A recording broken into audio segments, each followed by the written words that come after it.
doctor's word. People came to him when the patient was on his last legs.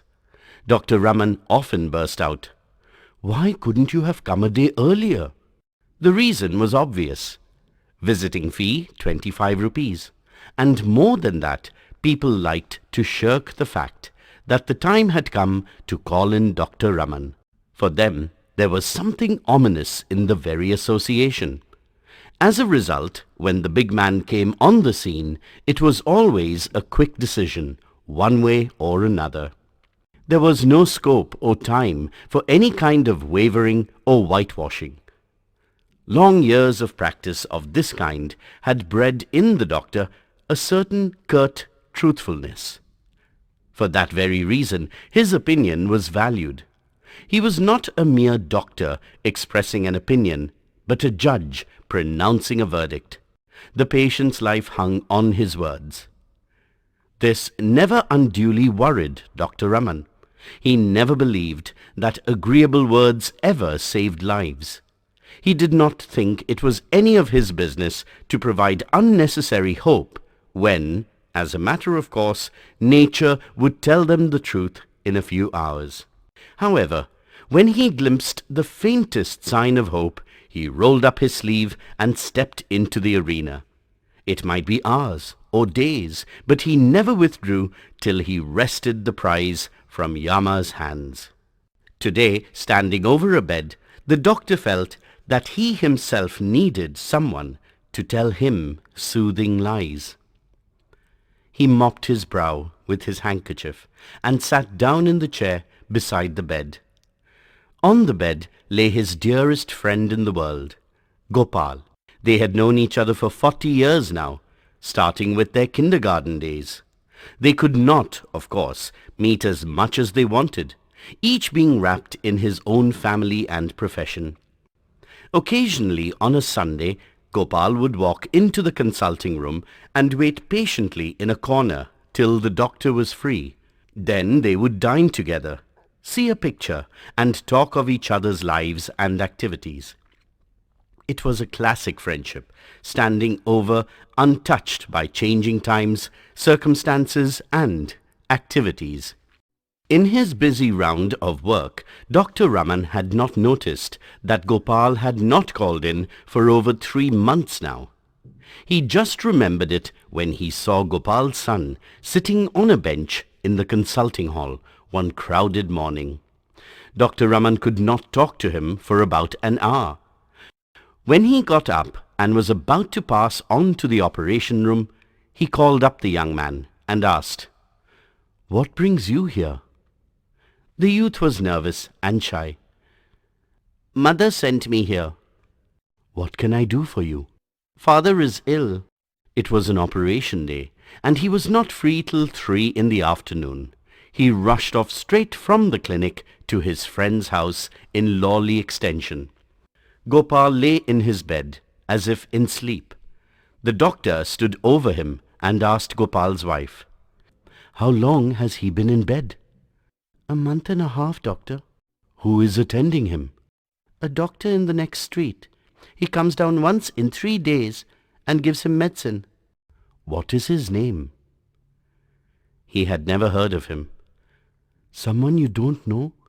But I wish he had had the goodness to tell me about it. Why couldn't you have sent me word earlier?" "We thought you would be busy and did not wish to trouble you unnecessarily." They were apologetic and miserable. There was hardly any time to be lost. He took off his coat and opened his bag. He took out an injection tube. The needle sizzled over the stove. The sick man's wife whimpered in a corner and essayed to ask questions. "Please don't ask questions," snapped the doctor. He looked at the children who were watching the sterilizer and said, "Send them all away, somewhere, except the eldest." He shot in the drug, sat back in his chair, and gazed at the patient's face for over an hour. The patient still remained motionless. The doctor's face gleamed with perspiration, and his eyelids drooped with fatigue. The sick man's wife stood silently. She asked timidly, "Doctor, shall I make some coffee for you?" "No," he replied, although he felt famished, having missed his midday meal. He got up and said, "I will be back in a few minutes. Don't disturb him on any account." He picked up his bag and went to his car. In a quarter of an hour he was back, followed by an assistant and a nurse. The doctor told the lady of the house, "I have to perform an operation." "Why? Why? Why?" she asked faintly. "I will tell you all that soon, and go over to the next house and stay there till I call you." The lady felt giddy and sank down to the floor, unable to bear the strain. The nurse attended to her and led her out. At about 8 in the evening, the patient opened his eyes and stirred slightly in bed. The assistant was overjoyed. He exclaimed enthusiastically, "Sir, he will pull through." The doctor looked at him coldly and whispered, "I would give anything to see him through, but the heart." "The pulse has improved, sir." "Well, well," replied the doctor, "don't trust it. It is only a false flash-up, very common in these cases." He ruminated for a while and added, "If the pulse will keep up till 8 in the morning, it will go on for the next 40 years. But I doubt very much if we shall see anything of it at all after 2 tonight."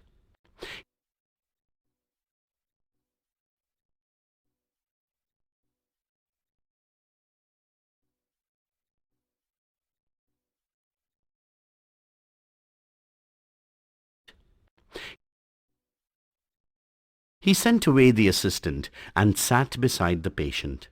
At about 11, the patient opened his eyes and smiled at his friend. He showed a slight improvement. He was able to take in a little food. A great feeling of relief and joy went through the household.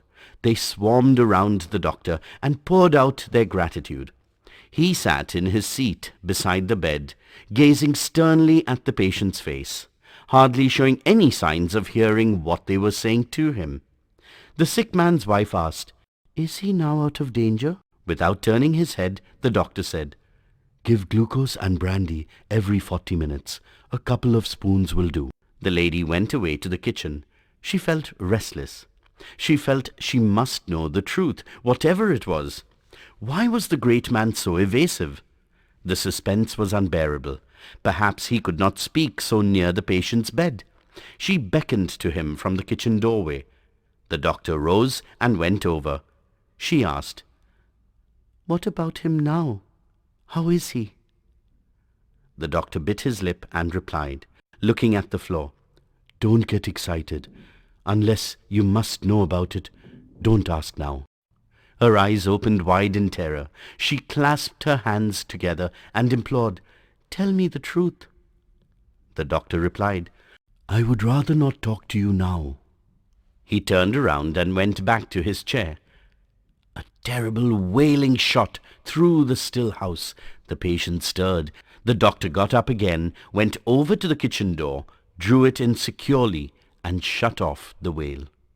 When the doctor resumed his seat, the patient asked in the faintest whisper possible, "Is that someone crying?" The doctor advised, "Don't exert yourself.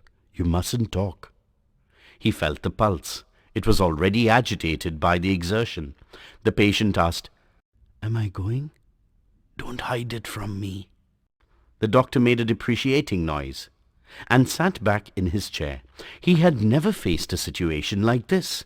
It was not in his nature to whitewash. People attached great value to his word because of that. He stole a look at the other. The patient motioned a finger to draw him nearer and whispered, "I must know how long I'm going to last. I must sign the will. It is all ready. Ask my wife for the dispatch box. You must sign as a witness." "Oh," the doctor exclaimed, "you are exerting yourself too much. You must be quiet." He felt idiotic to be repeating it. How fine it would be, he reflected, to drop the whole business and run away somewhere without answering anybody's questions. The patient clutched the doctor's wrist with his weak fingers and said, "Ramu, It is my good fortune that you are here at this moment. I can trust your word. I can't leave my property unsettled. That will mean endless misery for my wife and children. You know all about Subia and his gang. Let me sign before it is too late. Tell me." "Yes, presently," replied the doctor. He walked off to his car, sat in the back seat, and reflected. He looked at his watch. Midnight.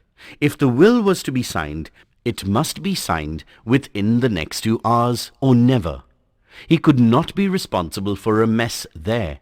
He knew too well the family affairs, and about those wolves, Subia and his gang. But what could he do? If he asked him to sign the will, it would virtually mean a death sentence and destroy the 1,000th part of a chance that the patient had of survival. He got down from the car and went in. He resumed his seat in the chair. The patient was staring at him appealingly. The doctor said to himself, "If my word can save his life, he shall not die. The will be damned." He called, "Gopal, listen." This was the first time he was going to do a piece of acting before a patient, simulate a feeling, and conceal his judgment. He stooped over the patient and said with deliberate emphasis, "Don't worry about the will now. You are going to live. Your heart is absolutely sound." A new glow suffused the patient's face as he heard it. He asked in a tone of relief, "Do you say so? If it comes from your lips, it must be true." The doctor said, "Quite right. You are improving every second. Sleep in peace. You must not exert yourself on any account. You must sleep very soundly. I will see you in the morning." The patient looked at him gratefully for a moment and then closed his eyes. The doctor picked up his bag and went out, shutting the door softly behind him. On his way home he stopped for a moment at his hospital, called out to his assistant and said, "That Lawley extension case, you might expect the collapse any second now. Go there with an injection and give it in case the struggle is too hard at the end. Hurry up."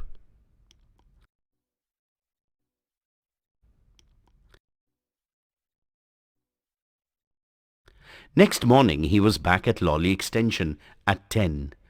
From his car he made a dash for the sickbed. The patient was awake and looked very well. The assistant reported satisfactory pulse. The doctor put his tube at his heart, listened for a while, and told the sick man's wife, "Don't look so unhappy, lady. Your husband will live to be 90. When they were going back to the hospital, the assistant sitting beside him in the car asked, "Is he going to live, sir?" "I will bet on it. He will live to be 90. He has turned the corner. How he has survived his attack will be a puzzle to me all my life," replied the doctor.